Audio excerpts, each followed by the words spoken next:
In my high school years, fresh with a new driver's license, I was a delivery person for my parents' restaurant. The job kept me away from the register and the bustling activity of the restaurant. Driving was a decent gig, offering solace from the usual work atmosphere.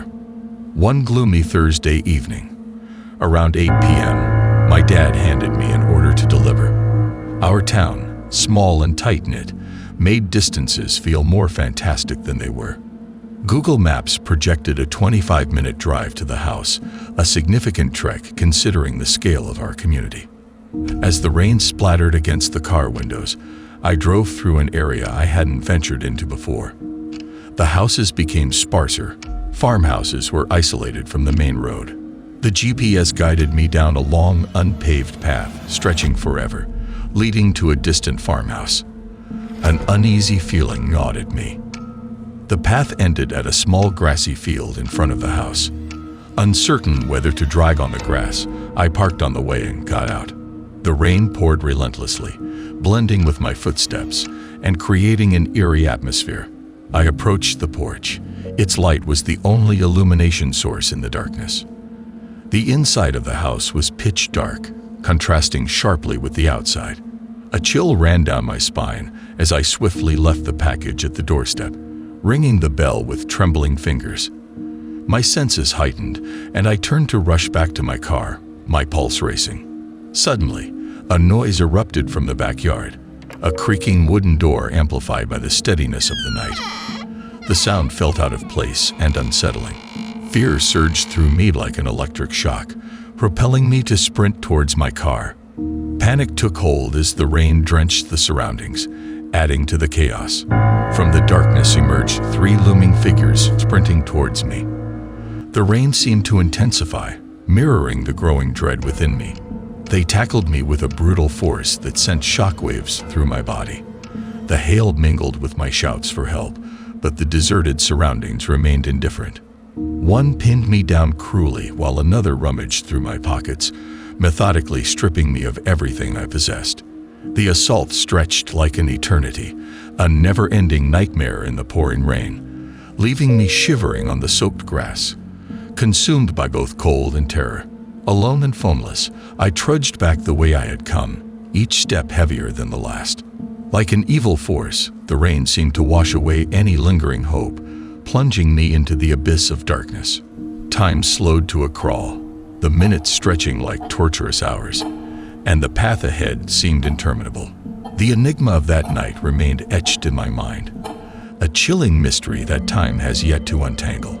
The haunting memory of those faceless assailants, the chilling aura of that eerie farmhouse, and the relentless rain beating down on me formed an unsolved puzzle, waiting ominously for its pieces to come together.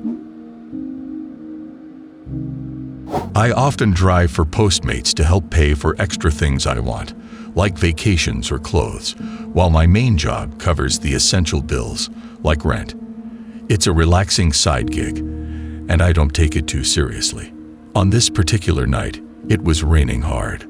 By 10, I'd made a decent amount of cash, more than my usual nights. Although I usually stop around this time, why call it quits when I am doing well? I decided to keep going until I got too tired or the orders stopped. I accepted the following order, a medium-sized one from Wendy's with a regular tip, nothing unusual.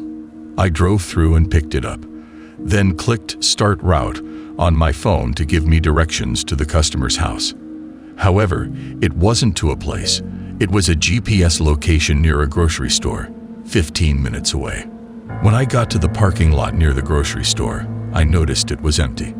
I pulled to the front, parked, and got out with the food. I took a look around, but the store seemed closed. I texted the customer, letting them know I was at the store. They replied immediately, saying they were around the building in the back and that I should see them exactly when I rounded the corner. I was skeptical but returned to my car and drove around the store. There didn't seem to be anything there, just a couple of parked cars in the far back by one of the other stores. I stopped and looked, but I still didn't see anyone. This was when I started to get an uneasy feeling. This might not be worth it. I put the car back in drive, but my phone started buzzing. "Hey, "We're coming up right now. Be there in just a minute," a man said, hanging up right after. I looked around again, feeling even more uncomfortable. Something wasn't sitting right with me. I made a short U-turn and started to return the way I came, until someone ran in front of my car, holding their hands out in a stop motion. I braked, and they came up to my window. "Hey, you have my order." I grabbed the bag and rolled down the window, extending it to him, but he didn't take it. I felt dumb holding the bag out while he just looked at me. Then I heard a quiet footstep from the other side of the car before the back door suddenly swung open. I dropped the bag outside the window and floored it as the guy by my window yelled at me to stop. Whoever was at the back door had jumped into my car as I pulled away. He reached forward, trying to shift my car into park, but after failing a few times, he jumped out of the moving vehicle onto the pavement. I saw him get up, running away, as I turned the corner and left.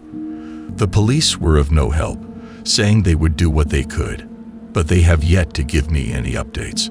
I was stupid to have fallen for their trap, but I don't think I was the only one. Doing some research, just 2 weeks before my incident, a delivery driver went missing during an active delivery in a nearby town. There were no leads on what happened, as the driver's car was never found. This might have been those two men doing something terrible that I can't even begin to imagine.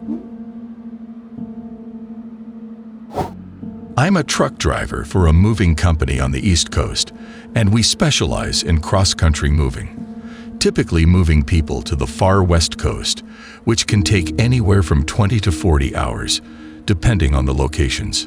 One night, as the darkness swallowed the lonely roads of Nebraska, something bizarre and unsettling caught my eye. I'd been working with this company for almost 4 years. This job was like every other. I got to the pickup address and loaded the trailer full of the customer's belongings. This was a 30-hour drive, which I would do with 2 to 3 short rest stops. The most complex states to drive through are in the Midwest, specifically Iowa and Nebraska. There's absolutely nothing there. It's just dead roads with endless fields of grass beside them. It makes for a very dull and therefore tiring drive.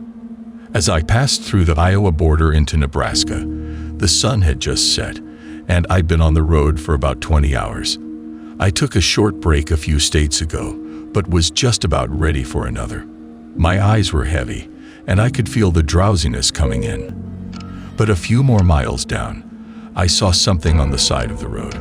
A car was stopped off to the side of my lane with its headlights on. It was a narrow road, so I slowed down carefully to pass. As I did, I noticed the exhaust was steaming, so the car was still running. A man was leaning against the driver's door and looking at me. I passed by and gave him a nod. But as I got further down the road, I saw him get back into the car. It was extraordinary for someone sitting on the side of an empty street with a car still running. He didn't look like he was in trouble. He looked like he was waiting. I checked my mirrors often, but the car's headlights disappeared behind me after a few minutes. I was slightly more awake now, but my eyes still felt heavy. I saw another car only a mile or so down the road. This one was sideways in the middle of the road. And as I got closer, I saw another vehicle on the side, a large box van. I wasn't sure exactly what the situation was, but seeing that gave me a bad feeling.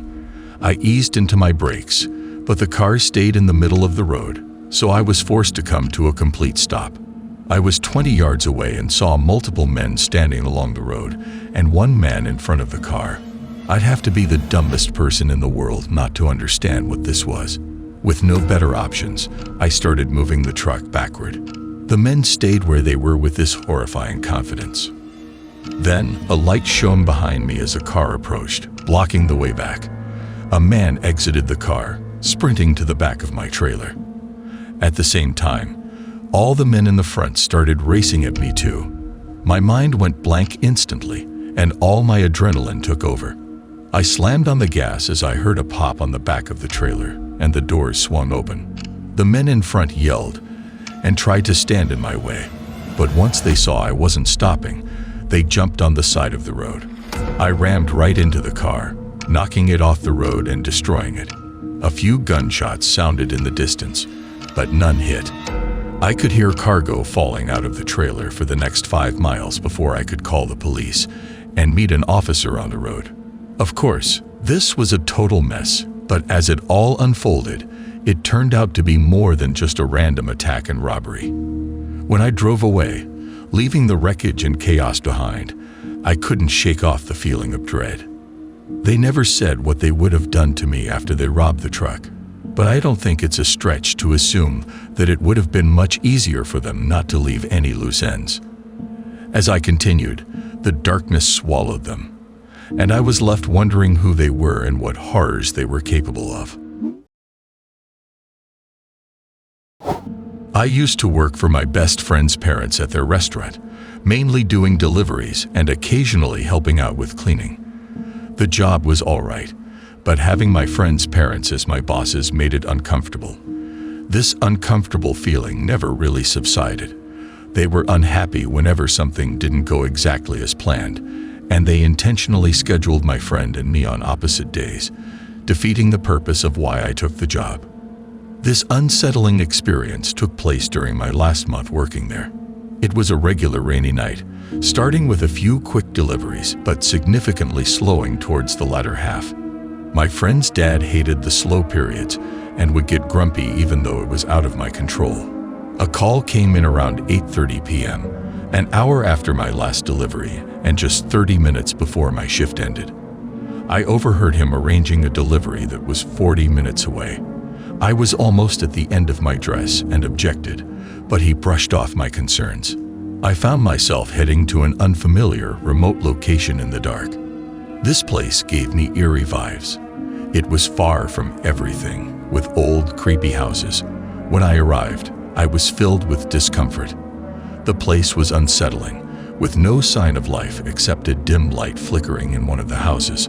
I approached the designated address cautiously. Nobody answered, and the whole area seemed desolate. I called the customer, but they didn't pick up.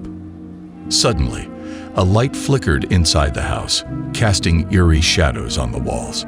My breath hitched as the door slowly creaked open, revealing the young man. He emerged from the darkness, his face partially concealed in shadows, adding to his mysterious demeanor. His hollow eyes bore into mine as he asked me, unnaturally monotonous, to place the food on the table without further explanation. My heart pounded loudly, urging me to leave, to escape this ominous presence. With its worn appearance, the house seemed more like a haunted dwelling than a residence. Dread washed over me, but I gathered my courage and declined the strange request. "I'll just leave the food here," I stammered, suggesting he pay quickly. His face contorted into a grotesque expression, a wicked grin across his features. His eyes, devoid of humanity, bore into my soul. I could sense malevolence emanating from him, sending shivers down my spine. He slowly stepped onto the porch, the boards creaking beneath his weight. I could feel an invisible presence closing in, suffocating me with fear and foreboding. With my heart pounding, I dropped the bag and sprinted back to my car, fumbling for my keys in sheer panic. The man's gaze followed me intently, his eyes glowing unnaturally. The door slammed shut with a resounding thud, and I sped away, desperate to escape the sinister clutches of that dreadful house. As I drove back, the dread persisted, lingering like a haunting melody. What horrors could have awaited me had I not trusted my instincts and made a hasty retreat? The thought sent chills down my spine, leaving an indelible mark of fear and uncertainty. I shared the incident with my friend's dad, expecting concern or action. However, all he cared about was the payment. Frustrated, I decided to quit. It wasn't until later that I realized the gravity of the situation. The lingering question remains, what could have happened if I hadn't acted in time?